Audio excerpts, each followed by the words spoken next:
Débuter. Oui, Donc, c'est bien. bienvenue, parfait. Alors, bienvenue au webinaire, à une conférence sur comment préparer et réussir surtout un transfert d'entreprise dans le cadre du contexte actuel. Bienvenue, mon nom est Elissa Thune, je suis directrice générale de développement économique Saint-Laurent. Ça me fait plaisir ce matin de vous accueillir, de vous dire un petit mot de bienvenue, de vous présenter rapidement Développement économique Saint-Laurent. On est un organisme, comme vous savez, j'imagine, qui accueillons les entreprises. On offre des services conseils dans l'accueil, dans la rétention et dans le maintien des entreprises dans l'arrondissement de Saint-Laurent. On offre différents services en développement durable, en mobilité alternative, en innovation et en exportation.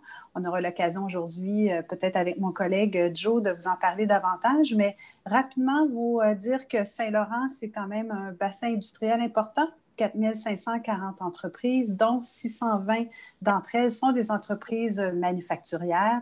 On accueille à Saint-Laurent 260 filiales étrangères, donc c'est quand même un bassin important de nos filiales ici à Saint-Laurent. 109 000 emplois. On est en ce moment dans notre recensement, donc on aura des données un peu plus actuelles, je vous dirais, au début de l'année 2020, donc 2021, excusez, mais 110 000 emplois en 2019. Donc, on a hâte de voir l'impact de la pandémie sur le nombre d'emplois dans la région et 33 600 emplois qui sont reliés au secteur manufacturier.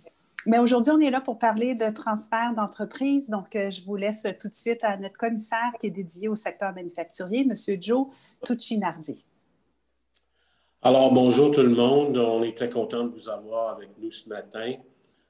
Pour ceux qui ne me connaissent pas, Joe Tuccinardi, commissaire au développement économique, secteur manufacturier. Alors, mes responsabilités, c'est surtout le secteur manufacturier, mais j'ai une grande responsabilité au niveau de la relève entrepreneuriale auprès de notre entreprise et auprès des entreprises de Saint-Laurent.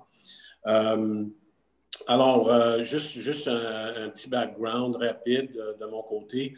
J'ai 20 ans d'expérience dans le secteur privé comme chef de finance pour une compagnie manufacturière. J'ai fait du redressement en préparation pour la vente d'entreprise. J'ai été actionnaire et membre du conseil.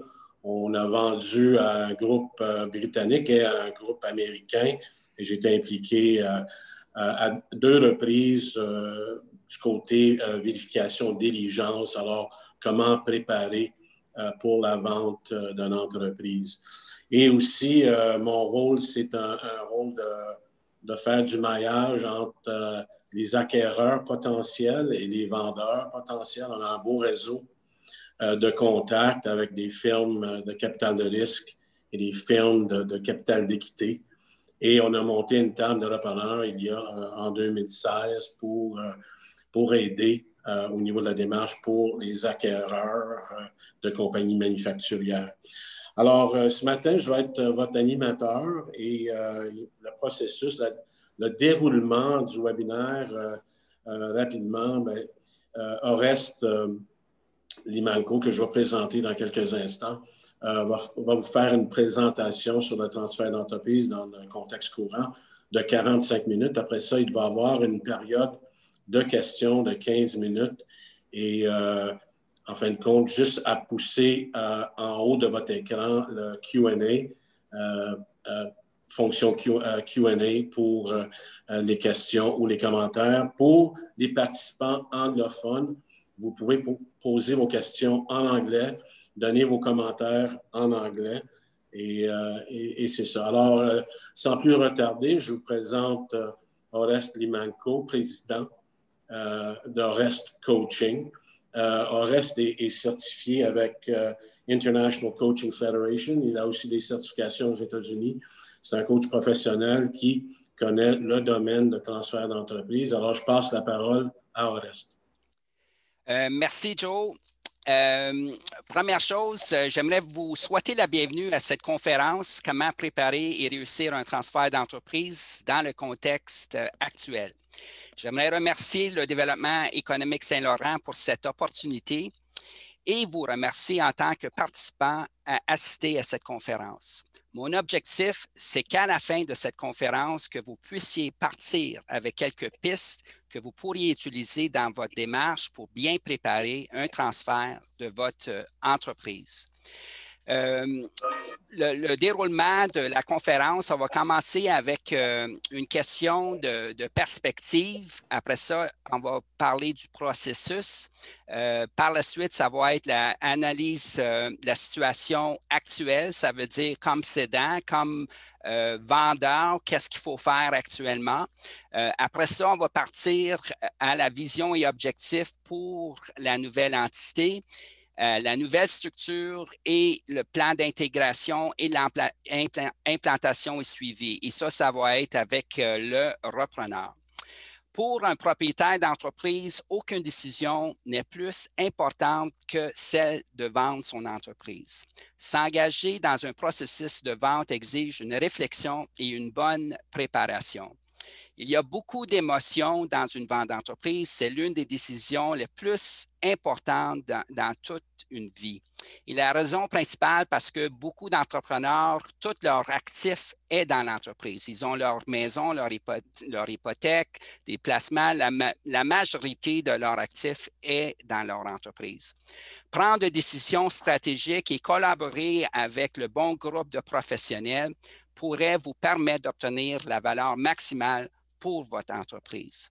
Avant qu'on débute, j'aimerais vous poser une question. Et j'aimerais que vous complétez, de mettre votre réponse dans le chat et notre collègue Samuel va nous donner la réponse. D'après vous, selon un sondage de la Fédération canadienne de l'entreprise indépendante, qui est la FCEI, quel est le pourcentage des propriétaires d'entreprises qui ont un plan de relève formel en place? Soit 1, 8 %, soit 2, 15 %, soit 3, 25 %, soit 4, 45 %, soit 5, 65 %. So, je vous laisse quelques instants.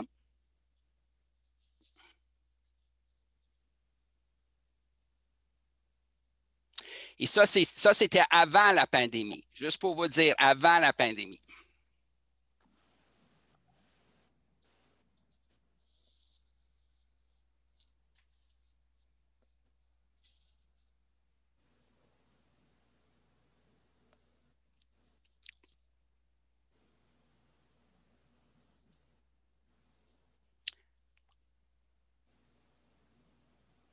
OK, Samuel? Ou je peux donner les réponses. Oui, si OK, c'est beau. OK, alors, réponse de Benoît Bélanger, 8 %. Réponse de M.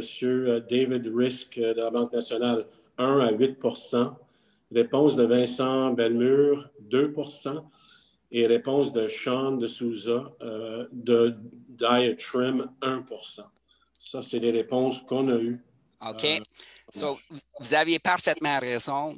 Il y a seulement 8 % des gens qui ont un plan formel actuellement. Et ça, c'est pas beaucoup.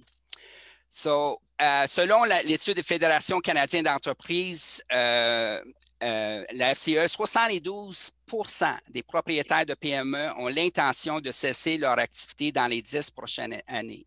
Et ça, je vous dis, ça, c'était avant la pandémie. En effet, 51 % n'ont pas de plan du tout. 8 % n'ont aucun plan formel. Et juste pour vous dire que 41 % ont un plan informel. Ils ne savent pas exactement, mais ils pensent à ça. Mais l'aspect important dans ça, il va y avoir 1,5 billion de transfert d'actifs. 1,5 billion, là, en anglais, c'est 1,5 trillion. Ce n'est pas milliard, 1,5 billion d'actifs. So, il y a quand même beaucoup, pour ceux qui veulent acheter, il va y avoir quand même beaucoup d'opportunités pour ça. De nombreux propriétaires d'entreprises n'ont fait aucune planification de transition. Certains disent qu'ils n'ont pas le temps ou ne savent pas comment procéder. D'autres ne veulent tout simplement pas penser pour partir. Et je vais vous dire que lors d'un transfert d'entreprise, nous mettons beaucoup l'accent sur les aspects financiers, fiscaux et juridiques de la transaction. Cependant, l'aspect humain est souvent négligé, ce qui affecte les résultats de l'entreprise. Et ça, cet aspect humain, ça, je vais en parler beaucoup de ça.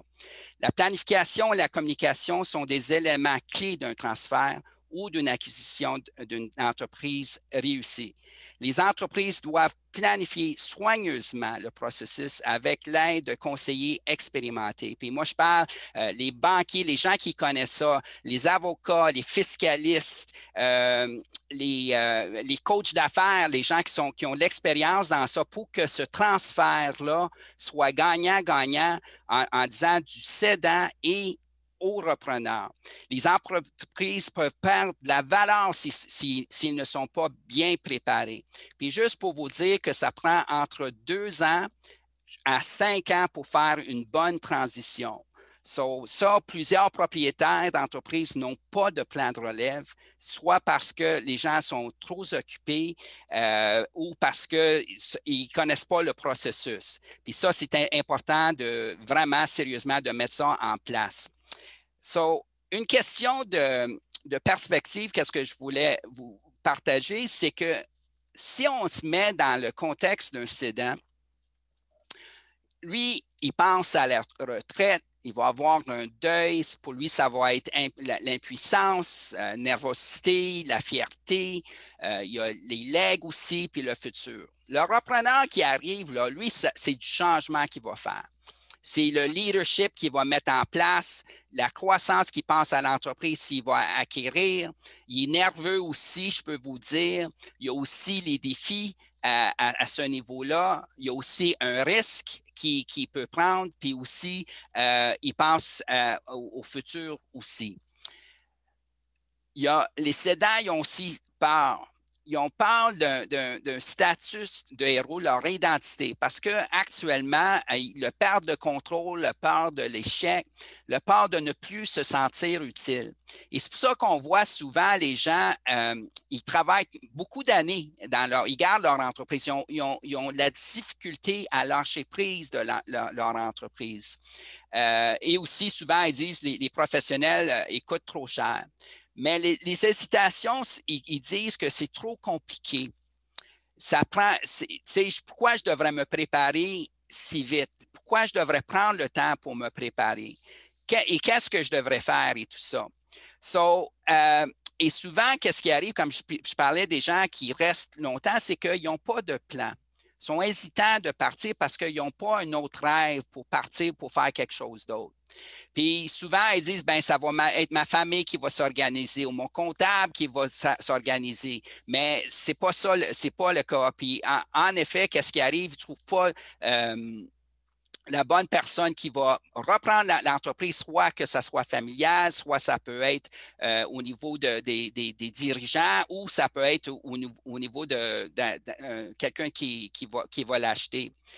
Cependant, qu'est-ce qui peut arriver, c'est qu'il va avoir un déclencheur. Puis c'est là où est-ce qu'il va dire, bien là, c'est le temps. Puis le COVID, c'est le moment, là, parce que là, les gens, ça se peut qu'il y a beaucoup de gens qui ont réfléchi, là, j'ai pas besoin ci, j'ai plus besoin de ça, je vais vendre. Mais par contre, ils vont perdre de valeur.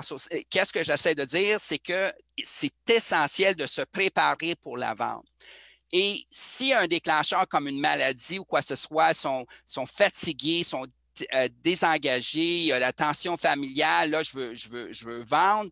C'est très important de se préparer à ce niveau. Le processus du transfert, c'est fait en 4 étapes.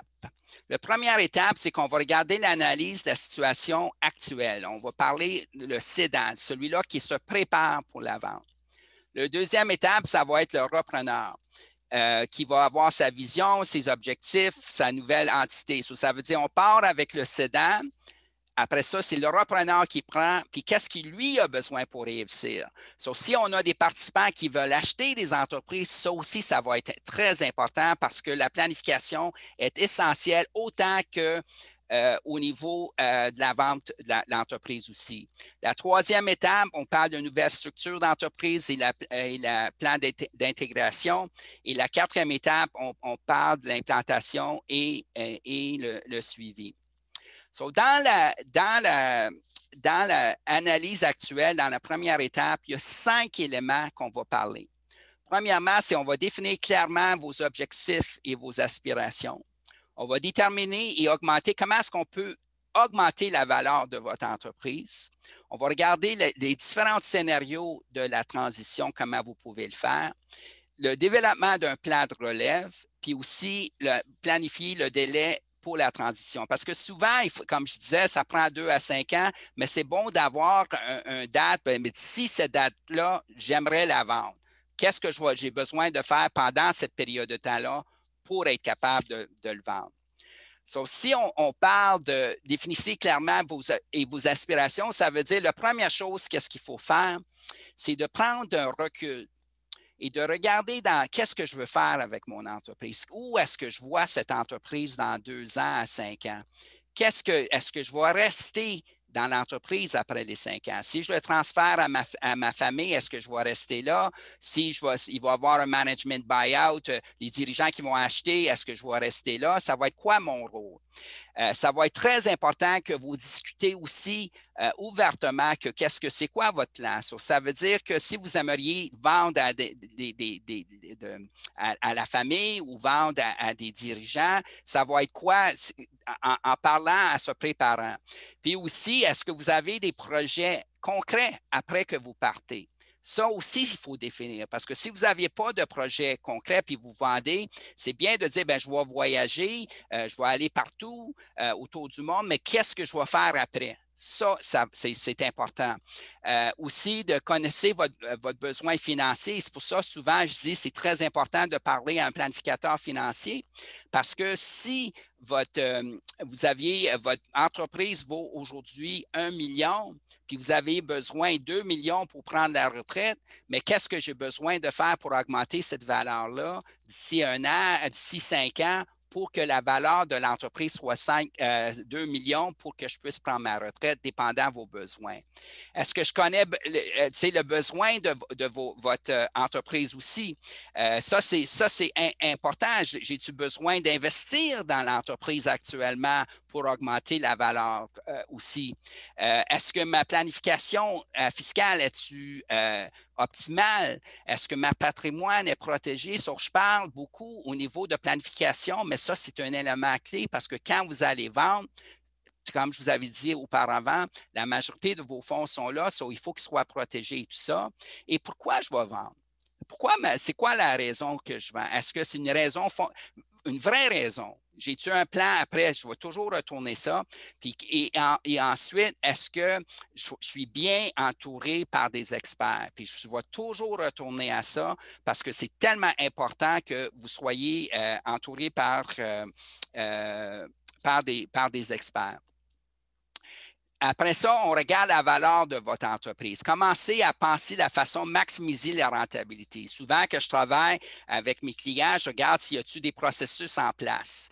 On regarde actuellement les coûts, on essaie d'augmenter les marges, la profitabilité. Pourquoi? Parce que c'est ça les indices qui vont dire c'est quoi la valeur de votre entreprise par rapport de vos actifs que vous avez et tout ça. Le bailleur, est-il prévisible? Comment vous allez faire, à qui vous allez vendre. Tout ça, c'est vraiment important.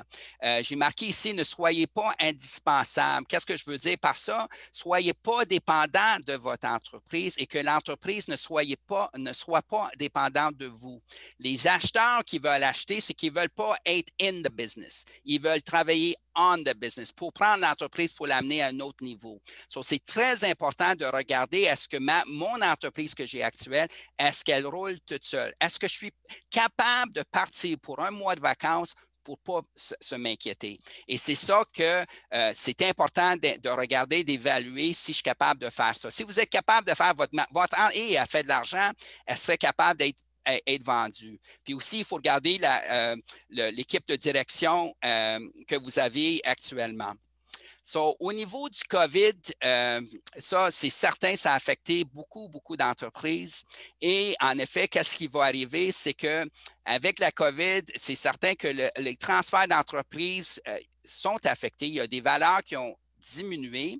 Par contre, il y en a des valeurs qui ont augmenté parce qu'il y en a des secteurs où c'était comme le domaine de santé, on parle de l'alimentation, que ça s'est très bien passé. Mais par contre, il faut regarder l'impact du COVID. Comment est-ce que ça affecte votre rentabilité. Puis aussi, l'impact, ça peut être à court terme. Parce que si on continue avec les vaccins et tout ça qui s'en vient, à long terme, elle peut se rendre rentable aussi. So, est-ce que l'entreprise a-t-elle un plan de continuité? Ça, aujourd'hui, c'est ça qu'ils vont. Est-ce qu'on a un plan de continuité? Ce n'est pas juste pour le COVID, mais si à un moment donné, il y aura une autre pandémie ou une autre situation qui arrive qui est hors contrôle, c'est quoi votre plan de continuité? Est-ce que les employés ont-ils la capacité de travailler à distance? À quel système de technologie est en place? Ça, c'est essentiel de voir comment est-ce qu'ils travaillent, est-ce qu'ils sont sécuritaires, les employés, ça c'est important, comment l'engagement, es-tu là, la productivité, es-tu là, tout ça c'est essentiel. Comment l'entreprise maintiendra ses activités en cas de restriction de voyage, par exemple, comment est-ce que vous faites vos ventes à cause des restrictions des voyages, les quarantaines, comment ça a passé. Le cybersécurité, souvent, on n'en parle pas. Ça, c'est un facteur tellement important. Est-ce que vos données sont protégées, spécialement aujourd'hui dans le monde actuel de qu'est-ce qui se passe? Ça aussi, ils vont regarder. Quelle sorte de cybersécurité vous avez? Où est-ce que vous mettez vos données? Est-ce qu'elles sont protégées et tout ça? La chaîne d'approvisionnement aussi, comme on sait avec le COVID, ça a affecté plusieurs secteurs au niveau de la chaîne d'approvisionnement. Comment ça a affecté? Qu'est-ce qui est arrivé? Et qu'est-ce que vous aviez fait à ce niveau-là? On a parlé tantôt de l'exportation aussi. Ça aussi, comment est-ce que vous aviez fait ça? Sur tous ces éléments-là, ça va être partie de l'évaluation quand vous allez vendre. On va regarder les chaînes d'approvisionnement, les relations clients que vous avez, les inventaires que vous avez, les fournisseurs, les relations que vous avez, puis aussi les flux de trésorier aussi. Puis en plus, comme je vous avais dit, la COVID, ça a affecté, mais aussi, il faut aussi regarder, est-ce que vous avez une culture d'innovation? Est-ce que votre entreprise est agile? Est-ce que s'il y a des changements, êtes-vous capable de s'adapter aux changements? Puis aussi, très important, est-ce que vous avez eu des subventions gouvernementales? Actuellement, qu'est-ce que je fais avec mes clients? Il y en a plusieurs qui sont allés chercher les subventions salariales, mais là, on regarde qu'est-ce qu'on pourrait faire sans ces subventions salariales, parce que ça donne la vraie portrait de cette situation. So, suite après ça, vous allez dire, OK, vous avez 3 scénarios. De faire quand vous soyez prêt. Soit vous faites un transfert familial, si vous aviez des membres de la famille qui travaillent dans votre entreprise, ou ça peut être par des cadres ou des employés, ou ça peut être une vente, une externe de fusion. So, au niveau si on regarde transfert familial ou les cadres, c'est très important de garder quelles compétences devraient-ils avoir. Est-ce qu'ils sont capables de prendre les rênes de cette entreprise? Ça ne veut pas dire que si on a un super bon vendeur qui va être capable de devenir un excellent gestionnaire aussi. So, ça se peut que pendant cette période de temps-là, de transition, de préparation, que il prend des cours de leadership, il augmente ses compétences pour prendre les rênes. Aussi, est-ce que l'important aussi que dans le transfert familial, et si vous le transférez au cadre, le prix pourrait être moindre que si vous le vendez à l'externe ou quoi que ce soit. Ça, c'est quelque chose important. So, c'est tout ça à évaluer. Comment est-ce que vous allez le faire? Mais les 3 scénarios pour le transfert d'entreprise, c'est soit transfert familial, reprise par des cadres ou la vente externe. Dans un transfert familial, ça peut être les enfants d'autres membres de la famille, que l'héritage soit transféré. En outre, les entreprises cédées aux membres de la famille et ont tendance à avoir meilleurs résultats qu'elles soient vendues à propriétaires non familiaux selon le sondage BDC. Et la raison pourquoi, parce que les gens qui sont dans l'entreprise, ils connaissent déjà la culture d'entreprise. Cependant, il peut avoir des conséquences financières de donner la société à un membre de famille signifie que le propriétaire ne déposera pas le produit d'une vente pour financer sa retraite. Ça peut. Et même si la société est vendue à un membre de famille, l'absence du processus d'appel d'offres concurrentiel peut entraîner une baisse de prix, comme j'ai mentionné. So, c'est important. La communication est essentielle. C'est très important que les rôles et responsabilités soient clairs et précis quand vous faites ça. Et si à un moment donné, les gens ne sont pas prêts pour prendre les règles, si je parle au niveau de transfert familial et reprise, ça ne vous arrête pas d'engager un DGA qui va gérer l'entreprise entre-temps que les compétences et l'expérience est acquis. Et ça, c'est quelque chose de très, très, très important. Un autre élément, qu'est-ce que je peux vous dire, c'est que le meilleur moyen de maximiser la valeur, c'est certain que c'est de vente à l'externe, mais par contre, ça peut créer des changements et aussi ça peut créer des performances sous-financières. Puis je peux vous donner un exemple. Si on regarde la fusion entre Lowe's et Rona, c'est certain que c'était une fusion stratégique, que je peux dire, au niveau de Lowe's. Par contre, qu'est-ce qui est arrivé avec cette fusion-là? Lowe's ont commencé de mettre l'impact, leur savoir-faire via Rona. Par exemple, si on peut dire, vendre des poêles, des frigidaires, ils ont fait beaucoup de changements très vite et ça a affecté la rentabilité de Rona en effet. So, l'important, c'est que c'est aussi développer un plan de relève. So, aussitôt que vous identifiez votre relève, quelles sont vos attentes et celles de votre successeur? Souhaitez-vous continuer d'œuvre dans l'entreprise ou membre dans, qui va être? Quel sera votre rôle, comme j'ai mentionné? La formation, ça va être pendant la préparation. C'est tellement important de s'assurer que les gens ont la formation pour être capables d'avoir la relève de ça. Aussi, très important, c'est que qu'est-ce qui va arriver, c'est que si quelque chose arrive à vous entre-temps, qui va prendre la relève et tout ça? Et souvent, qu'est-ce qui manque, comme je vous dis, c'est la manque de communication qui cause l'échec. Souvent, tout est laissé en haut et c'est pas véhiculé en bas. Et l'aspect dans tout ça, c'est qu'il sera important d'établir votre plan relève, aussi appelé votre plan de transition, celui d'être bâti en rigueur et surtout être communiqué clairement tous ceux qui sont concernés. Ça, c'est essentiel. Après que vous aviez trouvé qu'est-ce que vous aimeriez faire, c'est de déterminer le délai. Quand est-ce que vous aimeriez faire? Quand est-ce que ça va être cette journée-là pour la rêve? Le bon timing est essentiel aussi, que ça soit fait pas dans un aspect d'urgence, que ça soit bien planifié. La deuxième étape, là, on s'en va vers le repreneur. Pour ceux qui veulent acheter une entreprise, ça, c'est essentiel aussi. So, ce que je vous recommande, c'est de former un comité de transition. Planifier le transfert, les connaissances, le savoir-faire.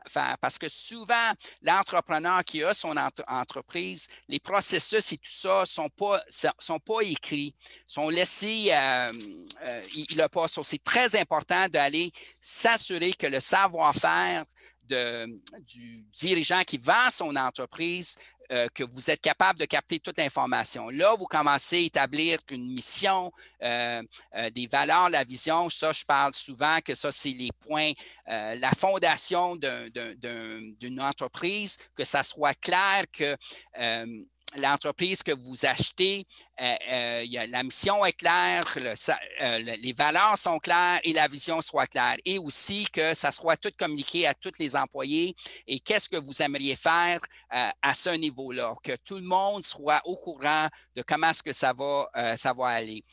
Il faut créer aussi une culture d'entreprise de haute performance et aussi définir les objectifs de stratégie. Et qu'est-ce que je recommande fortement, c'est de faire une planification stratégique à ce niveau-là parce que c'est là, quand vous achetez une entreprise, il faut refaire le plan, revoir le plan pour dire, OK, où est-ce qu'on s'en va? Comment est-ce qu'on communique? Comment est-ce qu'on va aller chercher l'engagement? Puis, de temps en temps, c'est bon d'aller chercher le feedback des employés à ce niveau-là.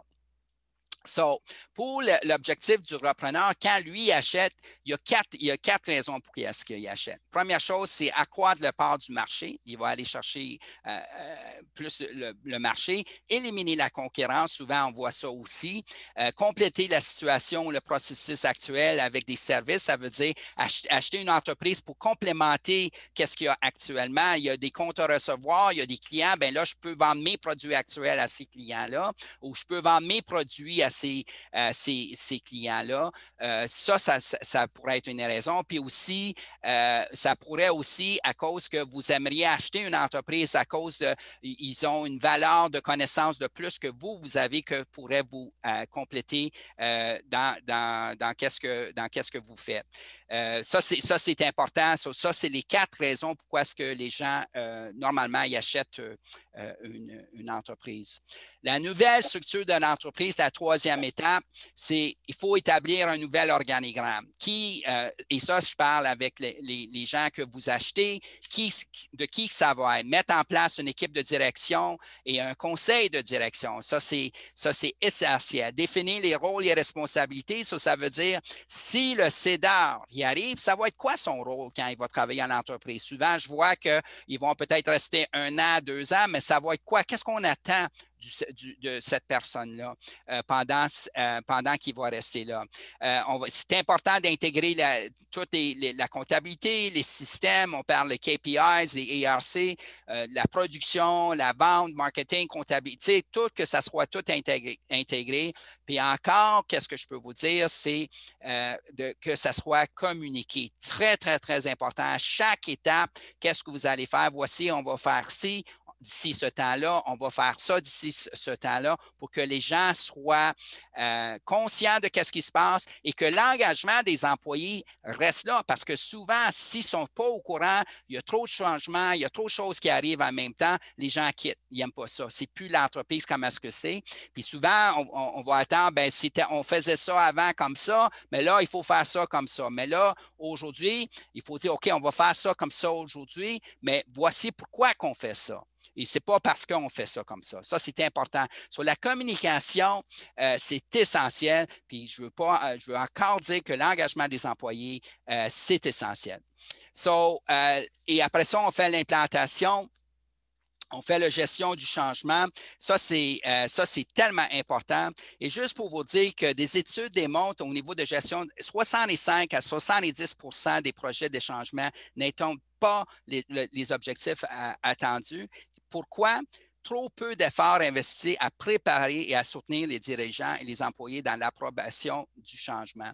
Ça veut dire que quand vous faites un changement, c'est important d'avoir le buy-in des gens, essentiel, que tout le monde sont tous sur la même longueur d'onde et que tout le monde sait où est-ce qu'on s'en va.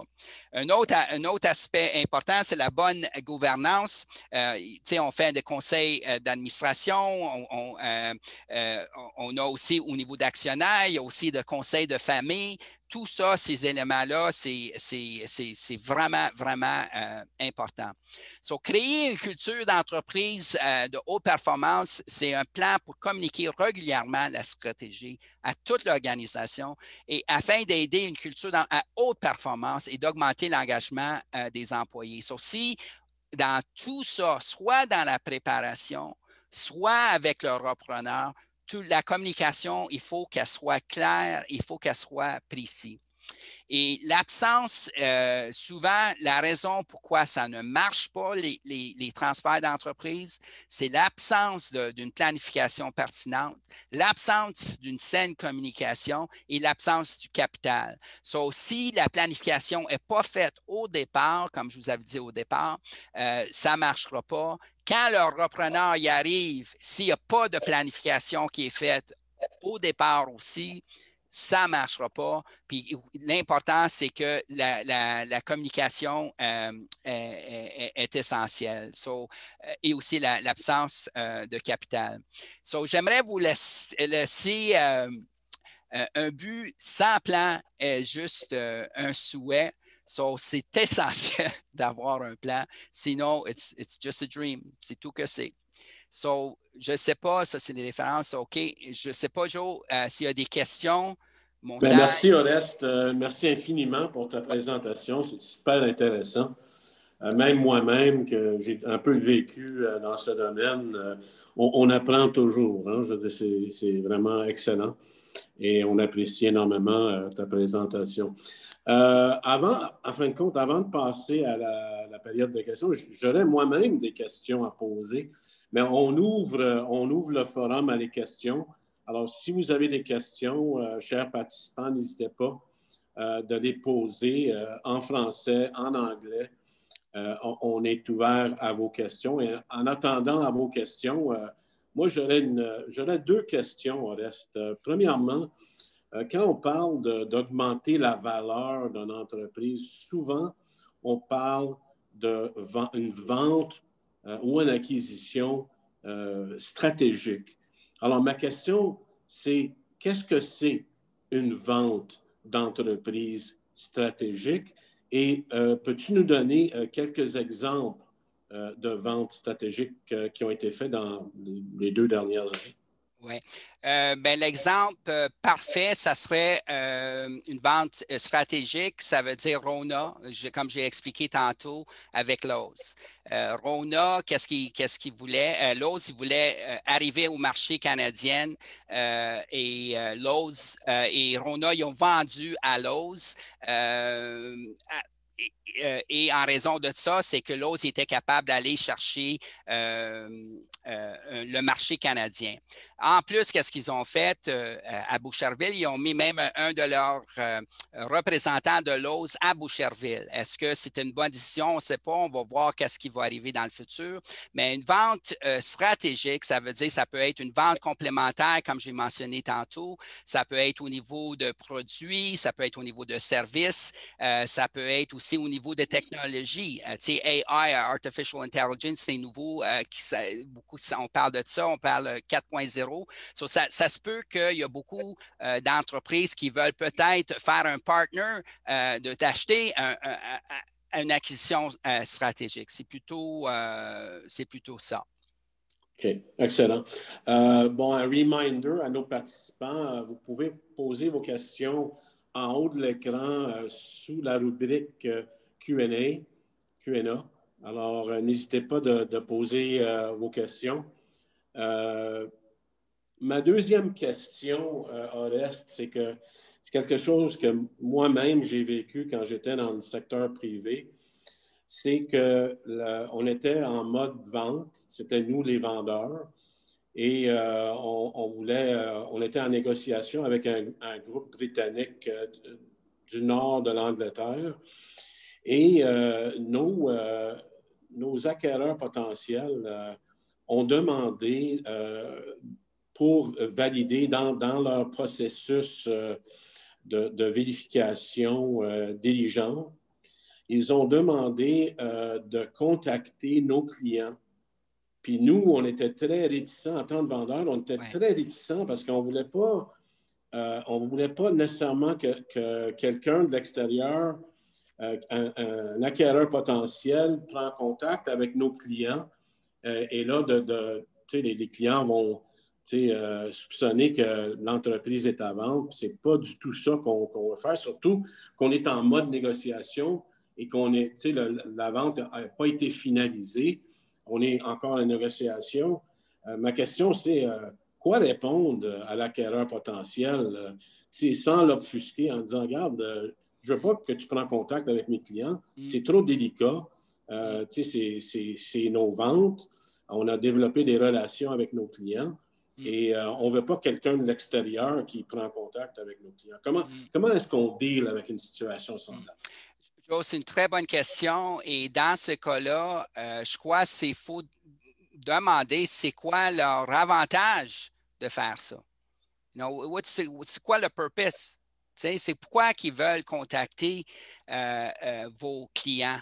La réponse, excuse-moi de t'interrompre, mais la réponse à ta question, c'est qu'ils veulent valider le chiffre de vente. Ils veulent valider le volume de vente. Ils veulent valider les produits vendus. C'est vraiment de valider le chiffre de vente de l'entreprise.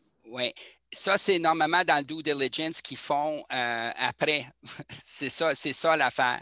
Mais je peux, écoute, c'est la première fois que j'attends quelque chose, c'est dans le due diligence, ils ont les chiffres. À un moment donné, il faut donner quand ils font leur due diligence à la fin. Mais je ne peux pas te répondre. Ça serait peut-être mieux.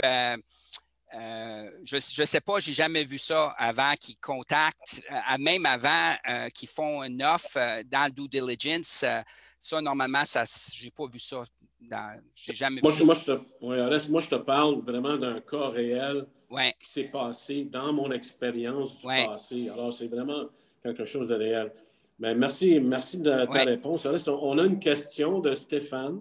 Oui. Et alors, sa question, je ne l'ai pas en complet, mais bien souvent, le vendeur a une estimation personnelle trop élevée pour son entreprise, j'imagine, parce qu'il a investi beaucoup de son énergie, son temps dans l'entreprise. Alors, il a une estimation une estimation psychologique de son entreprise et non pas une évaluation professionnelle de son entreprise. Alors, comment est-ce qu'on deal avec ce genre de situation? Très, très bonne question. Dans la préparation, normalement, ça serait efficace de faire une évaluation par un évaluateur d'entreprise pour vraiment dire, OK, combien mon entreprise vaut aujourd'hui?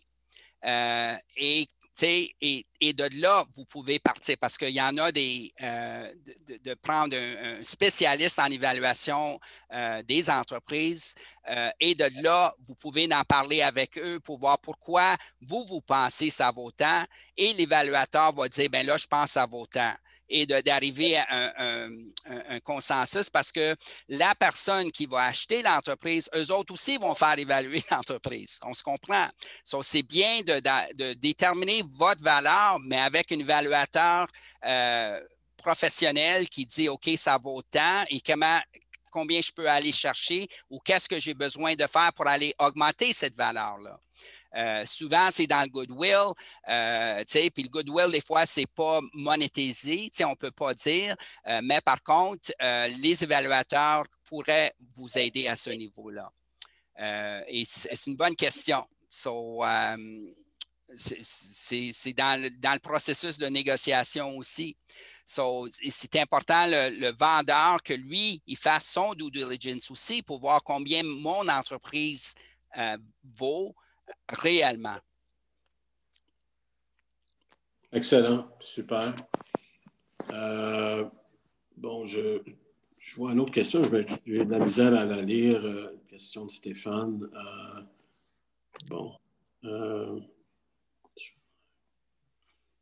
N'hésitez pas de poser vos questions dans la rubrique Q&A, comme j'ai mentionné, que ce soit en français, en anglais, ou même des commentaires même. Alors, j'ouvre la session là, pour les questions. Alors, allez-y, chers participants. N'hésitez pas. Joseph? Oui. Il y a une question. Quels sont les multiples sur les revenus et EBITDA sur des transactions récentes que vous avez vues sur les PME? Oui. Normalement, et ça dépend du secteur, ça dépend le secteur d'activité. Normalement, ça passe par le EBITDA. Par contre, qu'est-ce qu'il faut savoir aussi? j'aimerais pas dire c'est temps à temps. Je ne suis pas un évaluateur agréé, mais normalement, ça fonctionne par l'EBITDA. Mais par contre, qu'est-ce que je peux vous dire? C'est que si, comme Joe a mentionné, si quelqu'un veut acheter votre entreprise en raison d'une stratégie, mais là, l'entreprise vaut plus qu'elle peut valoir parce que ça va donner un gain tout de suite à la nouvelle entreprise. Ça va continuer avec l'entreprise actuelle et aussi elle pourrait aller chercher d'autres fonds à ce niveau-là. Le EBITDA, ça peut être 4,3, ça peut être 5, ça dépend je ne peux pas vous dire, je veux pas vous dire c'est combien parce qu'il y a beaucoup d'autres facteurs qui viennent avec l'évaluation. C'est pas concret. Ça dépend qui l'achète, ça dépend l'avantage de la personne qui l'achète. Si on regarde dans un marché ou de croissance aussi, ça peut valoir plus qu'un marché qui est stagnant aussi. So, je ne peux pas vous dire c'est combien l'EBITDA. Je ne suis pas un évaluateur. C'est pour ça que je vous dis de vous entourer par des spécialistes. Moi, je travaille au niveau de stratégie. So, je l'accompagne, le cédant, jusqu'au repreneur, mais par contre, on s'entoure avec des spécialistes qui vont être capables de vous dire, OK, c'est ça, un fiscaliste au niveau de fiscalité et tout ça. So, malheureusement, je ne peux pas vous dire exactement c'est combien le bêta, les montants. Modeste, oui. Excuse-moi, de mon côté, je veux juste commenter sur la question du multiple. Quand on parle le secteur de fabrication métallique à Saint-Laurent, qu'est-ce qu'on a vu? C'est sûr que pour les ateliers d'usinage, on parle d'un exemple, les ateliers d'usinage, c'est un secteur qui est super saturé et en plus, il y a toute la question de Bombardier et l'avenir chez Bombardier. Dans les années 2000, les multiples dans les transactions que moi-même j'ai vues roulaient entre 8 à 10 fois l'EBITDA.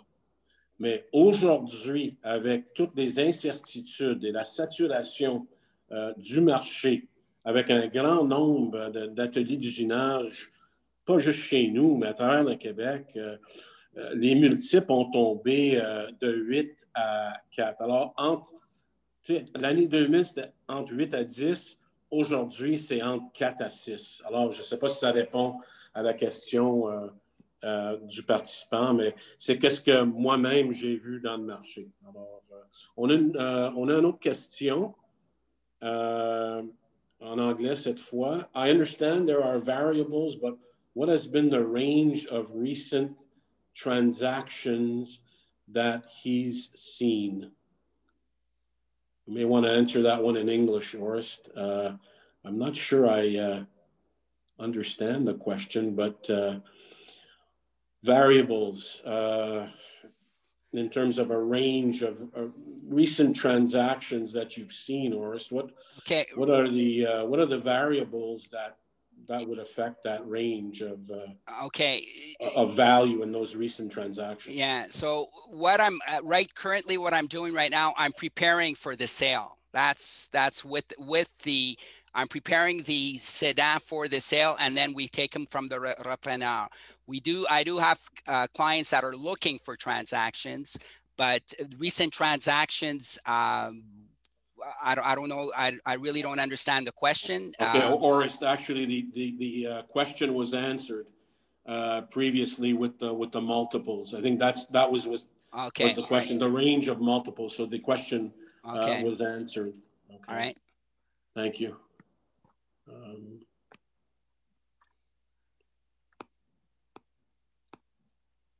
Okay. Question de Eugene. Yes. Okay. Where can someone go to discover what businesses might be for sale or looking to purchase? Does such a list or association exist that would facilitate finding such companies? Or I'm going to let you answer, but I can complement your answer on this. Yes. Well, Joe, yes. And you just mentioned at the beginning, right? So there are... Yes, I did. Yeah. Yeah, you do that. Yep. There's the CITEC, Centre de transfert d'entreprise du Québec, but I'm not sure if it's the same depending on the business. Le CITEC, what they do is they have people that sell businesses and they have des repreneurs that want to buy businesses, I would definitely get out there and say what type of industry, be clear on what type of business you want to get. That's essential. And then try and have someone to look for your type of business, because there are people that do that also, that do seek businesses to find a business, that sell businesses and also look for businesses also. So so basically that's what I would recommend. But you have to be clear on what type of business you would like to be. So if it's a complementary business or if it's going to be expanding your business, that is going to be something. And of course, there's the aspect of confidentiality in all this too, right? So I don't know, Joe, if you want to. Forrest, yeah, I'm going to complement your answer. So Eugene, answer to Eugene.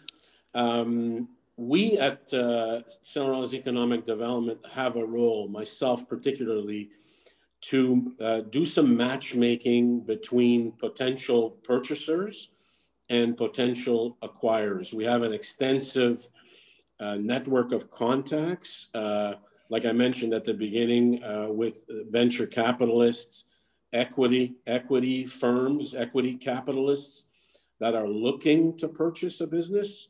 And on the sales side, while I spend a lot of my time in the field, I visit roughly about 100 companies a year. I develop relationships, and sometimes entrepreneurs approach me and say, "Look, I'm looking to sell my business. Do you have any potential acquirers?" Or it could be the other way around. They're in an acquisition mode, and if they're in an acquisition mode, I usually ask them to provide me with an investor's profile detailing how much money do they have to invest? What type of sectors do they want to invest in? What kind of sectors they don't want to invest in? Are they going to be passive or active investors? Do they want to keep the current owner-manager on for the transition period? Many questions so that, I can prepare my search. But it's not something that happens on a daily basis, okay? It's something that through time, through the development of close relationships with the entrepreneurs, they feel free and they feel comfortable in sharing that kind of information. And thus, I guess I'm your contact point, whether you're a potential acquirer or whether you're a potential seller, I'm your contact point. And, we can go from there. I mean, in terms of preparing for a sale or a purchase, Orest is your contact point in terms of preparation and succeeding. But in terms of matchmaking, my role is to identify potential acquirers or sellers, to introduce the parties, to lay the context of the meeting, and then, let the parties negotiate. So that is the role of St. Laurent's Economic Development. It's so that's it. So Eugene, hopefully that answers your question. I have another question by Stéphane. His question is, si mon garçon aimerait acheter mon entreprise en partie 50%, exemple, mais il n'a pas la liquidité, comment faire et quelle sera la bonne méthode de financement? Forrest, you want to take that one? I mean, okay, definitely. Then they have to go and see their banker, first of all. That's what I would do. I would go see their... excuse-moi. Oui, OK, c'est bon. J'irai voir votre banquier avec c'est quoi votre projet. Ça va être sûrement, ils vont vous demander un plan, comment est-ce que ça va être fait. Et aussi, le 50%, comment est-ce qu'il va être remboursé, si ça va être sur combien d'années, le montant et tout ça. Puis aussi voir est-ce que la compagnie va être capable de rembourser. So, je commencerai d'aller voir votre banquier pour l'achat de votre entreprise. Et aussi, si je peux ajouter au niveau stratégie, comme moi je fais, ça va être très important si le 50%, ça va être quoi les rôles et responsabilités de chacun des partenaires. Parce que souvent, je vois que c'est pas clair. Un fait quoi, puis l'autre, il fait quoi. Ça va être important de déterminer suite à la transition, l'achat, qu'est-ce qui va être les rôles, puis aussi les accountabilities et tout ça, là. Je pense que ça vous aide. Ça répond à votre question. J'ai une autre question de Benoît Bélanger cette fois. Il devrait voir son comptable. Alors, il répond à Stéphane. Ah oui, il devrait aller voir son comptable. Oui. Ouais. Différentes Ouais, au niveau de stratégies fiscalité, existent afin de faire cette transaction. Alors, ce n'est pas une question, c'est plutôt un commentaire, une réponse tout à à la fait. question. Oui, et voir son comptable aussi au niveau de fiscalité. Ça, tout à fait, tout à fait. Excellent. Alors, bon, je pense que ça termine. Regardez, si vous avez d'autres questions, n'hésitez pas d'utiliser le Q&A. Mais je pense que ça termine. Moi, j'ai plus de questions dans le Q&A. Peut-être on peut terminer là-dessus, Oreste. Est-ce que tu es confortable avec ça? Oui, j'aimerais juste encore vous remercier pour votre participation. Si vous avez des questions, vous pouvez me contacter info@orescoaching.com. Ça me fera plaisir si vous avez d'autres questions. Merci encore, Joe, Lisa et aussi le DSTL de me donner cette opportunité. Je suis là pour vous, je peux vous dire ça. Et assurez-vous que vous commencez à vous préparer, même je parle au niveau de professionnel aussi, ça c'est important aussi, d'avoir un plan qui appelle ça un exit strategy, c'est important. Alors, j'aimerais closer, moi, de mon côté. Alors, un grand merci à toi, Oreste. Très apprécié ta présentation, excellente présentation. Alors, n'hésitez pas, chers participants, de prendre contact avec Oreste si vous voulez parler d'un transfert d'entreprise, de planifier un transfert d'entreprise. Un grand merci à tous les participants. On apprécie votre participation ce matin. I thank you to all participants this morning. We really appreciate your interest in the topic, and hopefully we can come up with other conferences, other webinars in the future on related topics of sale of a business or purchase of a business. Alors, merci à tous les participants. Merci, Lisa, pour ta présentation au début. Alors, ça termine le webinaire. Passez une bonne journée. Merci.